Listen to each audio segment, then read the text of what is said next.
The International Criminal Court has sentenced Jean-Pierre Bemba, the former vice president of the Democratic Republic of Congo, to 18 years in prison. Judges at the International Criminal Court found Bemba guilty of brutal rapes and murders in Central African Republic over a decade ago. The unanimous conviction of Bemba marks the first time the court has convicted a suspect based on his role as a military commander. Former Congolese Vice President Jean-Pierre Bemba has been sentenced to 18 years in prison by the International Criminal Court. Judges at the ICC found Bemba guilty of 5 charges of war crimes and crimes against humanity. Bemba is the highest level official to be sentenced by the ICC.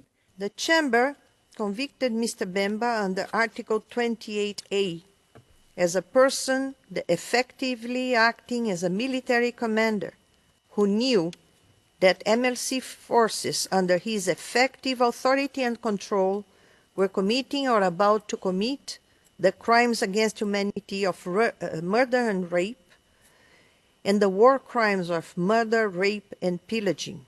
The Chamber found that Mr. Bemba did not genuinely intend to take all necessary and reasonable measures within his material ability to prevent or repress the commission of crimes. 53-year-old Bemba, a former DRC senator and vice president, was the commander of the movement for the liberation of Congo. The atrocities were carried out by his private army he had sent to the neighboring Central African Republic in October 2002. The 1,500 troops unleashed a 5-month campaign of terror, during which the judges said entire families were victimized. Bemba will get credit for the 8 years he has already spent in the ICC detention since his arrest in May 2008. For the foregoing reasons, the Chamber sentences Mr. Jean-Pierre Bemba Gombo to a total of 18 years of imprisonment. Orders the deduction of the time Mr. Bemba has spent in detention pursuant to an order of this court, and informs the parties and participants that reparations to victims pursuant to Article 75 of the statute shall be addressed in due course. Prosecutors had called for a sentence of at least 25 years imprisonment at the end of Bemba's lengthy trial, which opened in November 2010. The case, however, is likely to drag on for a few more years, as his defense team has already filed notice that it intends to appeal the conviction. They argue that Bemba should be released immediately, as he has been behind bars since his arrest in 2008. Bureau Report, ANN7. Professor Alexander Mizayev, Editor-in-Chief of Kazan Journal of International Law and International Relations, joins us to talk about the story. Good evening and thank you. It's always a pleasure to have you on Africa Tonight. Good evening. What do you make of the sentencing at The Hague? Usually every judgment from ICC is praised in mass media, but I would like you suggest tonight to look at this case from a little bit another angle. I was involved in defense and international criminal tribunal, so I would like to suggest you to look at this case from the defense position. First of all, the case of Mr. Bemba is quite strange case, because it's supposed to be the case within the situation in Central African Republic. But none of Central African political and military leaders were indicted for this situation, for this war. It was only Mr. Bemba, who is Congolese and who is not directly commit any crimes. Mr. Bemba was indicted only on the line of military command. So this is the first strange feature of this case. Second, I have a lot of doubts in the fairness of the proceedings. Because, you know, the Hague, sorry to cut you, I'll let you continue, is being criticized, you know, about having failed or missing the opportunities to indict others that were involved more than Bemba, you know, in war crimes, murders and rapes during that time. Yes, exactly. In fact, during the proceedings, it was presented so many evidence that the Central African leaders from many sides committed crimes. And that's raised many serious questions on the fairness. At the same time, I would like to draw attention to another fact. Almost all witnesses presented in this trial were so-called secret witnesses. So you could not know who these people were in most cases. It also raises a serious concern because according to international law standards, the proceedings should be public. All secret witnesses is an exception, but here we see quite the contrary. The rule was the secretness of the witness. Which begs the question about credibility then, if witnesses are not revealed to the public or... Exactly. And as a part of the defense, I know why the prosecution is doing that.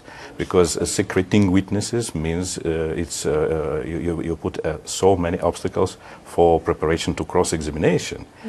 So then I would like to raise another matter of fairness. It's a total lack of the rules governing the punishment in ICC. So today is what was announced that Mr. Bemba received 18 years imprisonment. But it was just because the judges decide 18, there is no rules. In any criminal systems, there is a specific rules that for certain crimes it should be a certain rules for the punishment. Not in ICC. In ICC, judges are totally free to impose any punishment. So now we are facing such a situation here. And I would like to draw your attention finally to the fact that in this trial, one of the judge don't have legal education. So taking these and many other factors in totality, I very doubt in the fairness of what happened with Mr. Bemba. And finally, maybe the defense team of Mr. Bemba was arrested. So his defense on trial. This is exactly the reason why a number of other African leaders are against the ICC, as we've seen in media reports. But it took a number of years, to get to this judgment. Will this sort of boost the court in The Hague, especially in terms of funding, because they get a lot of money? Yes, that's true. That's true. It is indeed the situation when the ICC have only cases against Africa. Okay, now they include one other case, is a case against Georgia on investigation, but it doesn't change things because we have almost all cases against Africa, and still 3 African cases are waiting to be included in the list. It's Nigeria, Guinea, and Burundi. So do you think, in your opinion, that The Hague, or the ICC rather, unfairly targets African countries, African leaders? Because 9 out of the 10 cases that are being, examined by the court relate to Africa. So, there's a lot of criticism surrounding The Hague, that they only target African leaders in African countries. Yes, I think that is the case indeed. But to understand this fact, we should realize that the International Criminal Court, in fact, is not the legal institution. In my opinion, it is a purely political institution with only legal decoration. For example, we sometimes mislead ourselves and others, even calling this institution as an international. Because what means international? International means that this institution is created by states, and its policy is implementing the policy of the states. But it's not the case with ICC. What kind of implications does the court's decision have for politics in Bemba's homeland? You just mentioned now that this is mostly politically driven and not necessarily driven by law or justice. Looking at the activity of ICC generally, I think it's difficult not to mention that the intervention of ICC in different African countries is not bringing no peace, no justice. And sometimes it's quite obvious that intervention of ICC is provoking or keeping the conflicts. It's very clear that Mr. Bemba had a lot of supporters in Democratic Republic of the Congo, and today's decision will only provoke the problem for the reconciliation in the Democratic Republic of the Congo, as well in the Central African Republic, because the real criminals who commit the crimes in Central African Republic are still at large, and they are not even indicted. Speaking about the politics of the ICC, let's talk about the future of the ICC and where you see it heading, especially with a number of factors such as rules, regulations, credibility, legislature, and how they implement their policies. Are you seeing that that could change in the next few years, or are you seeing that things will remain the same in the way they've been executing, the way in which they sort of tackle war crimes, rapes and murders, especially with this particular case being a historic one?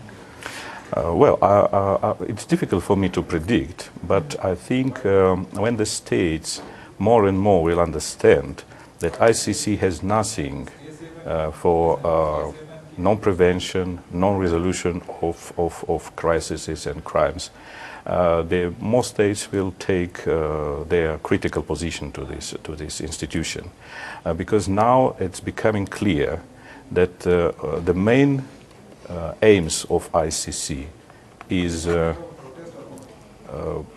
controlling the head of states and even removal of them, and the destruction of the existing of international law and creating of another law. I call it global law. So while states will understand it, I think it will make their decision as we are witnessing now. Namibia already declared that it's going to withdraw from ICC. We also heard that the INC leadership here also pronounced that position. So I think more and more states will realize what ICC is about, and hopefully they will take the right decision on this. We certainly hope so. Professor Mijayev, thank you so much for joining us on Africa Tonight. Professor Alexander Mijayev for talking to us about the Congolese politician Jean-Pierre Bemba, who's been sentenced to 18 years in prison by the International Criminal Court.